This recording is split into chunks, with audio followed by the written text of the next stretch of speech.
Sir news தெரிஞ்சிருக்கும் தாவேகா 108 காங்கிரஸுடைய ஆதரவை அவங்க ரொம்பவே எதிர்பார்க்குறாங்க. காங்கிரஸும் ஆலோசனை பண்ணிட்டு இருக்கிறாங்க. கிட்டத்தட்ட ஓகேங்கிற மாதிரி போயிட்டு இருக்கு. ஆலோசனை பண்ணிக்கிட்டு இருக்காங்களா? ஆதரவு தான் கொடுக்கறதுன்னு முடிவு பண்ணிட்டாங்க. நீங்க ஆதரவு யோசனை பண்ணிக்கிட்டு இருக்காங்க அப்படின்னு சொல்றீங்க. இது முதுகில் குத்துவதை தவிர வேற இல்லை. பேக் ஸ்டாபிங் அப்படின்னு சொல்லுவோம்.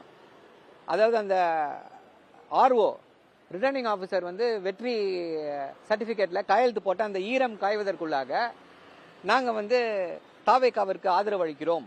அதற்கு ஒரு சப்பையான காரணத்தை சொல்றாங்க. பாஜகவை உள்ளே விடக்கூடாது. ஐயா, பாஜகவை உள்ளே விடாமல் நாங்கள் தடுத்து விட்டோம். பாஜகவால் இங்க உள்ள நுழைய முடியாது.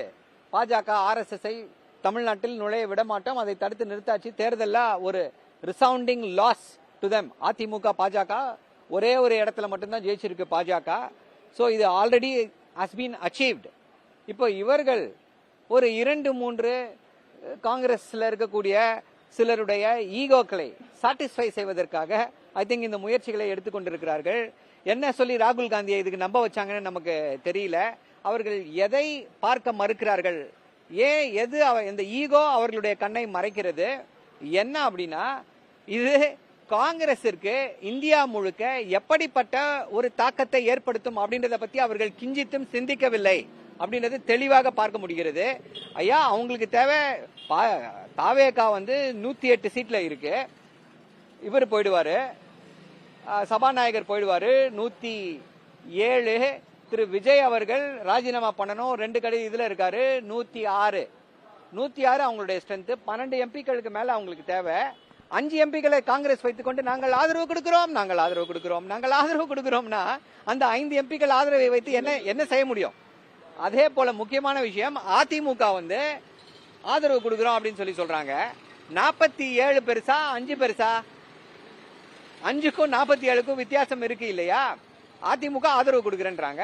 இவர்கள் இல்லை, நாங்கள் ஆதரவு கொடுக்கிறோம் அப்படின்றாங்க. யாருடைய ஆதரவை? இப்ப நீங்க விஜய் நிலைமையில இருந்தீங்கன்னா நீங்க யாருடைய ஆதரவை நாடுவீங்க அப்படின்றது முக்கியமான கேள்வி. இதற்கெல்லாம் விடை இல்ல. பாஜக RSS-க்கு எதிராக நாங்கள் குரல் கொடுக்கிறோம்ன்றாங்க. ஐயா, பாஜக RSS-க்கு எதிராக விஜயே குரல் கொடுக்கவில்லை. கடந்த 6 மாத காலத்துல ஏதாவது ஒரு இஷ்யூல பாஜக RSS-ற்கு எதிராக திரு விஜய் அவர்கள் பேசியிருக்கிறாரா? மோடிக்கு எதிராக குரல் கொடுத்திருக்கிறாரா? அப்படின்னா கிடையாது. என்ன பண்ணிருக்காரு? ஃபர்ஸ்ட் ஜெயிச்ச உடனே பெரிய வெற்றி அப்படின்னாங்க. கரெக்ட், வாழ்த்துகிறோம். முதல்வராக அவர் நல்லது செய்ய வேண்டும். என்ன பண்றாரு? ஜெயிச்ச உடனே ஓட்டு போட்ட தமிழ்நாட்டு மக்களுக்கு வாழ்த்து தெரிவிக்கிறாரா? அவரை தேர்ந்தெடுத்த தமிழ்நாட்டு மக்களுக்கு நன்றி தெரிவிக்கிறாரா? அவரை தேர்ந்தெடுத்த அந்த கான்ஸ்டிடியூன்சி மக்களுக்கு நன்றி தெரிவிக்கிறாரா? அவருக்காக உழைத்த அவருடைய கட்சி நிர்வாகிகளுக்கு நன்றி தெரிவிக்கிறாரா? அவருடைய ஃபேன்ஸுக்கு நன்றி தெரிவிக்கிறாரா? இல்ல. யாருக்கு நன்றி தெரிவிச்சாரு? ஃபர்ஸ்ட் மோடி அவர்களுக்கு முதல் நன்றி. தேர்தல் முடிந்தவுடன், அதுவும் ஒரு 48 மணி நேரம் கழித்து அத்தகைய ஒரு ட்வீட்டை போடுறாரு. இப்படி ஒரு சூழல்ல நாங்கள் பாஜக RSS-ஐ உள்ளே விட மாட்டோம் அதற்காக அப்படின்னா எப்படி சிரிப்பது என்று தெரியவில்லை.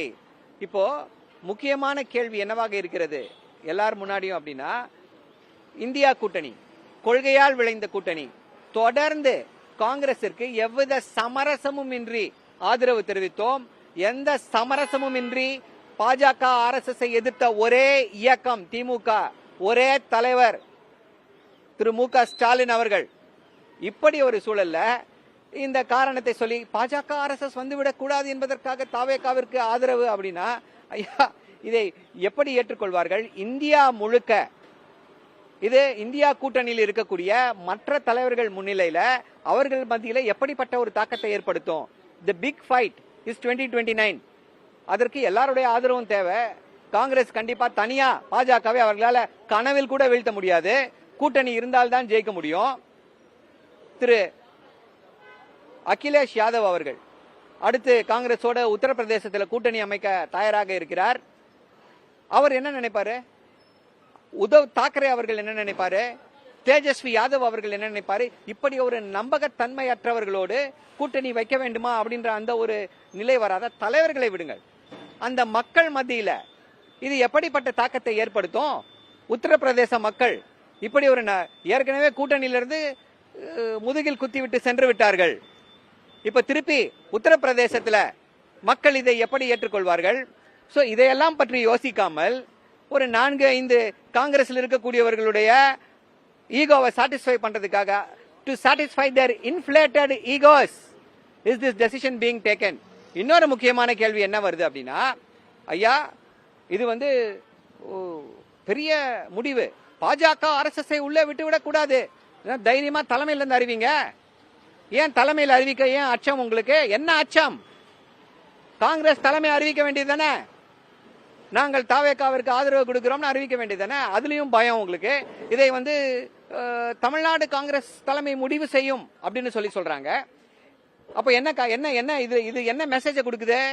ஏதாவது ஒரு தவறு நிகழ்ந்தால், இது பேக் ஃபயர் ஆச்சு அப்படின்னா, ஐயா இந்த டெசிஷனை நாங்க எடுக்கல, இந்த டெசிஷனை வந்து தமிழ்நாடு காங்கிரஸ் கமிட்டி எடுத்திருக்கு, இதுக்கும் எங்களுக்கு சம்பந்தம் இல்லை, we will rectify this அப்படின்னுவாங்க. இப்படிப்பட்ட ஒரு ஸ்திரத்தன்மையற்ற ஒரு தலைமையை எப்படி மக்கள் நம்புவார்கள் அப்படின்ற முக்கியமான கேள்வி எழுந்திருக்கிறது. இதையெல்லாம் யாராவது அட்ரஸ் பண்ணுவாங்களா அப்படின்னா இல்ல. பாஜக RSS வீழ்த்த வேண்டுமா?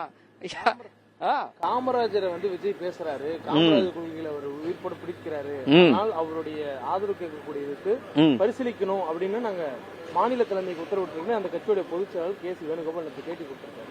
அக்கா தமிழிசை அவர்களும் காமராஜர் ஆட்சி மலர வேண்டும், காமராஜருக்கு நான் ஆதரவுன்னு சொல்றாங்க. அக்கா தமிழிசைக்கு ஆதரவு கொடுப்பாங்களா? மயிலாப்பூர்ல ஆதரவு கொடுத்திருக்கலாமே KC வேணுகோபால் அவர்கள், ஏன் ஆதரவு கொடுக்கல? இல்ல இதெல்லாம் என்ன சப்பை கட்டுன்ற, ஏன் தைரியம் இல்ல உங்களுக்கு? ஏன் அவ்வளவு தைரியம் இல்ல? தலைமையில இருக்கீங்க, காங்கிரஸ்ல நாங்க வந்து ஒட்டுமொத்த இந்தியாவில் பாஜகவிற்கு எதிரி நாங்கள் தான், தைரியமா அறிவிக்க வேண்டியது தானே. ஏன்? இன்னொரு முக்கியமான கேள்வி, இப்படித்தான் எல்லா விஷயங்களிலுமே வந்து காங்கிரஸ் தலைமை மாநில தலைமைகளை வந்து முடிவு நீங்களே எடுத்துக்கோங்க, நீங்களே அறிவிச்சுக்கோங்கன்னு சொல்லுவாங்களா? அந்த டெசிஷனை அவங்க எடுக்கல அப்படின்றதே it shows their indecisiveness, it shows their not strong in their decision. So இதை வந்து பாவம் அவங்க வந்து இப்போ என்ன சொல்லுவாங்க, இந்த திரிலோக சொர்க்கத்துல இருக்குது காங்கிரஸ், ரொம்ப வருத்தம் அளிக்கிறது.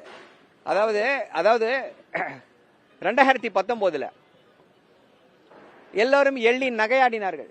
திரு ராகுல் காந்தி அவர்களை எல்லோரும் எள்ளி நகையாடினார்கள். அந்த வார்த்தையை நான் சொல்ல விரும்பல, உங்க எல்லாருக்குமே தெரியும் என்ன சொல்லி நகையாடினார்கள்னு. அப்படிப்பட்ட சூழ்நிலையில இவர் இந்தியாவிற்கு இவர்தான் பிரதம மந்திரி வேட்பாளர் என்று அறிவித்தவர் திரு MK ஸ்டாலின் அவர்கள். தலைவர் கலைஞர் அவர்கள் ஒரு விஷயத்தை எப்பவுமே சொல்வாரு, இப்ப சோசியல் மீடியால அது ரொம்ப வைரலா போயிட்டு இருக்கு, நாம் உதவி செய்தவர்கள் நமக்கு எப்பொழுதுமே நன்றி கடனாக இருப்பார்கள் என்று எதிர்பார்க்க முடியாது அப்படின்னு சொல்றாங்க. கரெக்ட், அதை ஏற்றுக்கொள்கிறோம். நீங்க வந்து எங்களுக்கு லாயலா இருங்கன்னு சொல்லல. இதனால திமுகவுக்கு என்ன பாதிப்புங்க வரப்போகுது? இந்த 5 MLAக்கள் இருந்தா என்ன, இல்லனா என்ன? ஆட்சியை இழந்து விட்டோம், தேர்தலில் தோல்வியுற்று விட்டோம். இந்த 5 MLAக்களால எங்களுக்கு என்ன பிரயோஜனம்? அது இல்ல. நாங்கள் ஏன் இந்த கருத்துக்களை முன்வைக்கிறோம், ஏன் இதை சுட்டி காட்டுறோம் அப்படின்னா, bigger fight 2029 is the bigger fight. Uttar Pradesh தேர்தல் முக்கியமான தேர்தல். இந்த சமயத்துல உங்களுடைய நம்பகத்தன்மையை இப்படி இழக்கிறீர்களே, see the bigger picture அப்படின்னு சொல்றோம். ஆனா சிலருடைய ஈகோக்கள் பலருடைய ஈகோக்கள் இதை இப்படி செயல்படுத்த விளைகிறார்கள். இதனுடைய பலனை கண்டிப்பா அனுபவிப்பாங்க. தமிழ்நாட்டு மக்கள் அரசியலை பொறுத்தவரை நீங்க வந்து சொல்லுவாங்க ஆயாராம் காயாராம் பாலிடிக்ஸ் அப்படின்னுவாங்க. ஆனா தமிழ்நாட்டை பொறுத்தவரை லாயல்டி வெரி வெரி இம்பார்ட்டன்ட். அந்த லாயல்டி இல்ல அப்படின்னா உங்களை வந்து மக்கள் ஜஸ்ட் லைக் தட் தூக்கி போட்டுருவாங்க. திமுகவுடன் கூட்டணி அமைக்கிறதுக்கு முன்னாடி தேர்தலுக்கு முன்பே ஒரு இரட்டை நிலைப்பாடுல இருந்தாங்க, தாவேகாவுடன் பேச்சுவார்த்தை இருந்தாங்க, பேச்சுவார்த்தை அப்படி இல்லைன்னு மறுத்தாங்க, அதிக எண்ணிக்கையில் சீட் கேட்டாங்க. தொடர்கிற காங்கிரஸ் திமுக கூட்டணியும் ஒரு சிக்கல் இருந்துகிட்டே இருக்கு. அதையும் மீறி இந்த கூட்டணி அமைத்தது காரணம்.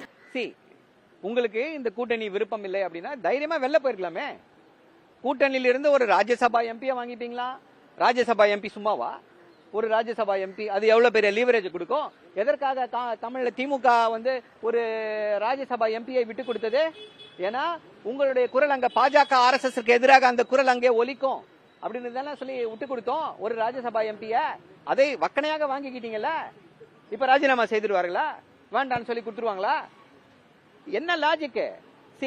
அதாவது எப்படின்னா, ஒரு நீங்க ஒரு டெசிஷன் எடுத்தீங்கன்னா you have to stick to that decision.